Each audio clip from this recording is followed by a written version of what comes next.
महाराज जी जैसे कहते हैं कि जो भी आपकी कमाई है अगर 10% धार्मिक काम में जा रहा है। हाँ, तो जो 10% जिसको देगे वो भी नरक जाएगा, तुम भी नरक जाओगे। अधर्म के पैसे से कभी भी धर्म नहीं हो सकता। ये 10% देने की बात आई धर्म से कमाने में, कि आपने धर्म से 4 रोटी कमाई, भैया 3 में तुम गुजारा कर लो, एक किसी को पवा दो। धर्म से, अधर्म से नहीं, अधर्म से नहीं। ऐसा तो नहीं हमने आज तक शास्त्र में पढ़ा है, और कहीं किसी को लिखा मिले तो हमें दिखा देना।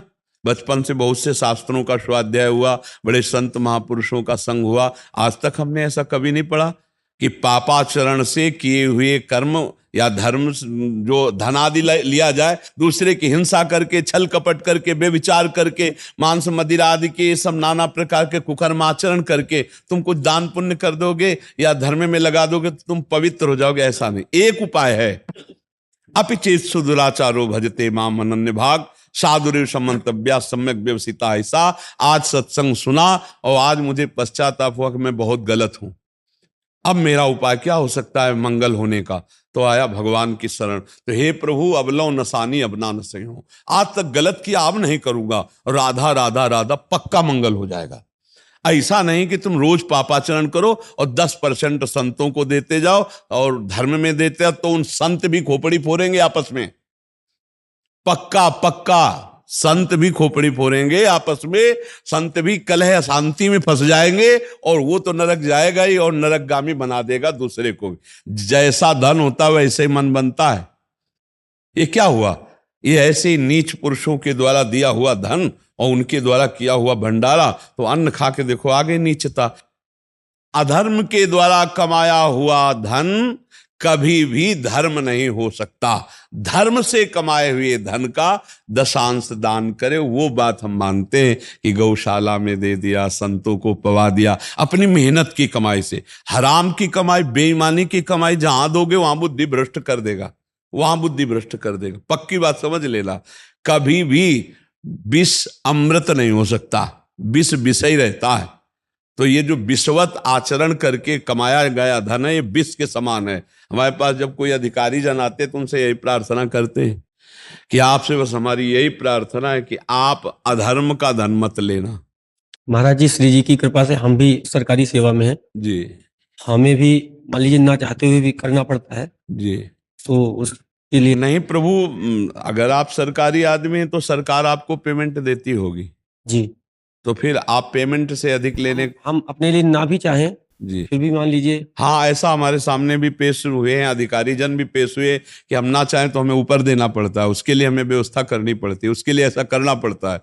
तो फिर धर्म में चलने के लिए तो कड़वा बनी जाओगे, फिर सबके लिए धर्म से चलने के लिए फिर कड़वा तो बनी जाओगे। अधर्माचरण में 100 बह रहे तो तुमको भी बहना है क्या? अगर नहीं बहना है तो फिर आप सबके लिए कड़वा भले हो जाओ, लेकिन हरि के लिए आप प्यारे हो जाओ। हरि आपको बहुत प्यार करेंगे, हरि आपको बहुत, और जिसको भगवान दुलार करते हैं उसका बाल बांका कौन कर सकता है? ये संसार नहीं, ये अधर्म का पैसा बिल्कुल ठीक नहीं है। पक्का मान लो ये वो विष है, जब तक तुम खर्चा नहीं करोगे तब तक तो चैन, और जिस दिन तुम उसका प्रयोग शुरू कर दिए तो वो तुम्हारे परिवार में अशांति पैदा कर देगा, तुम में कोई ना कोई घटना पैदा करेगा जिससे आप दुख भोगोगे। पक्का समझ लो, आज हमारी बात लिख लो, कल आप इसका अनुभव कर लेना, क्योंकि हम शास्त्र सम्मत बात कहते, कोई मनमानी नहीं कहते। हाँ, एक बार एक अधिकारी जन आए थे, वो कुछ फल वल लाए थे, तो हाथ जोड़ के उनसे यही कहा था वीडियो पर कि आप मत लाना, आप ये वस्तु मत लाना, क्योंकि आपको जो पेमेंट मिलती है आप उससे परिवार चलाओ। ये वस्तुएं दान पुण्य करने की सोचोगे ना तो तुम्हें ऊपरी पैसे की जरूरत पड़ेगी, और ऊपरी पैसा लोगे तो हमारे पास आना बेकार हो गया। हमारे पास आने का मतलब है कि आपके जीवन का परिवर्तन हो, अधर्माचरण छूटे, नहीं तो फायदा क्या हुआ? यहाँ आकर फिर बातचीत करने का मतलब क्या रहा? यहाँ आने का तो मतलब है कि आप में आस्तिकता है। यहाँ आने का मतलब आस्तिकता है, और आस्तिकता का मतलब है कि आप पूर्ण आस्तिक बने। ये नहीं, घूस नहीं, ये पैसा कभी लाभ नहीं देगा। अच्छा, क्या आप पकड़े जाओगे तो क्या आपके अधिकारी आपको बचा लेंगे? नहीं, हमारे साथी तो जेल जा चुके महाराज जी। हाँ, तो यही हम बता रहे हैं। तो फिर जब हमारा भागवतिक कानून आपके ऊपर दंड देगा तो आपके अधिकारी बचाएंगे क्या? सोचो, जब ये राजकीय कानून आपके ऊपर जब पकड़े जाओगे और दंड देगा, तो आपके जो अधिकारी है ना वो साफ ऐसे हो जाएंगे कि हम जानते भी नहीं, अच्छा आप ये करते थे। जिनको आप रिझाने के लिए, जिनकी आज्ञा पालन के लिए आप किए, वही आपसे पूछेंगे अच्छा आप हम तो नहीं समझते थे कि आप ऐसे आदमी होगे। तब आपको लगेगा ये वही आदमी। तो ये बात समझ लो, जब यहां कानून फंसाएगा तो वो नहीं काम आएंगे, तो जब भागवतिक कानून आपके ऊपर दंड देगा तो कोई काम नहीं आएगा। इसलिए थोड़ी देर कड़ुए बन जाना अच्छा है, लेकिन धर्म विरुद्ध आचरण करना। एक अधिकारी आए थे यहाँ, तो सब भगवान की कृपा से आते रहे, तो उन्होंने जब ऐसी बात की कि अब चाहे प्राण निकल जाए पर अब हम ऐसा नहीं करेंगे, तो हमका सस्पेंड हो जाओगे। बोले 3 बार हो चुके हैं, 3 बार हो चुके हैं, और कितनी बार करेंगे? नौकरी छोड़ना पड़े लेकिन हम धर्म विरुद्ध अब आचरण नहीं करेंगे। बहुत ही वो मतलब हिम्मती वो ऑफिसर थे कि मेरे साथ क्या होता है मैं ये समझे सब।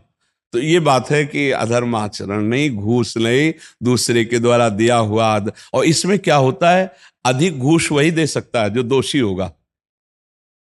निर्दोष आदमी, गरीब आदमी ये आपको ज्यादा घूस नहीं दे पाएगा। जो ज्यादा अधर्माचरण करता है वही आपको ज्यादा घूस दे सकता है। क्यों नहीं? महाराज जी कुछ कुछ ऑफिस में मतलब काम कराने के लिए एक प्रथा सी बन गई है। कुछ ऐसे काम है कि मतलब सरकारी ऑफिस में बिल्कुल इसके बिना होते ही नहीं है। अभी एक और प्रश्न भी था महाराज जी, किसी का आपका प्रश्न था शायद, मैंने उसको किया नहीं, बट बहुत लंबा चौड़ा उन्होंने किया था कि तो धर्म का पैसा जैसे हमारा, जैसे अपना जमीन का कोई काम हो, अपना दाखिल खारिज का हो, तो जो सरकारी फीस है 100 200 300 400, लेकिन वहाँ 10,000 15,000 डिमांड करते हैं।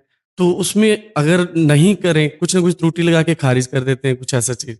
और फिर बार बार चक्कर लगाते हैं, अब कि आप 8-10 बार आओ, जब फिर बंदा परेशान होकर क्या करे, क्या मैं पैसे दूं अपने धर्म के पैसे, मैं भी पाप का भागीदार बनूं क्या? पर क्या है कि अपना कार्य कराने के लिए लोग भी पैसे देते हैं और वो ऐसी परिस्थिति रखते हैं कि उनको अधिक धन की प्राप्ति हो, इसीलिए धीरे धीरे भ्रष्टाचार की वृद्धि होती चली जा रही है, इसीलिए अशांति बढ़ती चली जा रही समाज में, इसीलिए भ्रष्ट आचरण बढ़ते चले जा रहे। आज हमारी मानसिक बुद्धि केवल धन पर लगी हुई है। कैसे धन? अच्छा धन से ही सब सुख मिल जाते हैं क्या? धन से कार खरीद ली, सब व्यवस्था कर ली, और जब कार में एक्सीडेंट हुआ और मर गए तुम, तो किस काम में आया तुम्हारा धन? और तुम्हारा वो कार किस काम में आई? और किस काम में नाना प्रकार का बैंक बैलेंस और भोग विलासिता आई? आदमी ये नहीं सोचता है। खड़ी खड़ी महंगी कार में आग लग गई, अंदर ही जल के भस्म हो गए हो। ये नहीं सोचता है कि दूसरे के प्रति जो हमारा दुखद बर्ताव है। मान लो एक आदमी है, वो 500 में जब काम चल जाता है और आप उसके 15,000 ले रहे हैं, 20,000 ले रहे हैं, तो फिर अधर्म पूर्वक हुआ ना। अब वो जोड़ जोड़ कर आप खरीदोगे कार या कोई व्यवस्था करोगे, वो व्यवस्था ही आपको खा जाएगी, वो व्यवस्था ही आपको कष्ट दे देगी। महाराज जी खत्म हो सकता है क्या? ये खत्म हो सकता है जब सबके अंदर अध्यात्म जागृत हो तभी हो सकता है, अन्यथा नहीं हो सकता। अध्यात्म जब तक नहीं जागृत होगा, भगवान का भय नहीं होगा, धर्म का भय नहीं होगा, तब तक ये खत्म होने वाला नहीं। जब किसी को ये डर हो कि भगवान है कोई, धर्म का भय, और ये भय हो कि ये दुर्गति कर देगा हमारा धन, पक्का समझो कोई कितनी भी घूस ले ले, घर परिवार में यदि कलह और अशांति न पैदा हो जाए तो बताना, देख लेना। अधर्म का धन कभी सुख नहीं प्रदान कर सकता, ये दिमाग में नहीं बैठता। जिस समय हाथ में रुपया आता है तो ये लगता है बड़ा सुखद है, हम जो चाहे खरीद सकते हैं, जो चाहे कर सकते हैं, लेकिन वही तुम्हारे दुख का कारण बनेगी, वही तुम्हारे नाश का कारण बनेगी संपत्ति जो अधर्म के द्वारा ली। इसे डरो। धर्म का 100 रुपया तुम्हारे लिए बहुत सुखद रहेगा, अधर्म का 1 करोड़ तुम्हारे लिए बड़ी हानि पैदा कर देगा।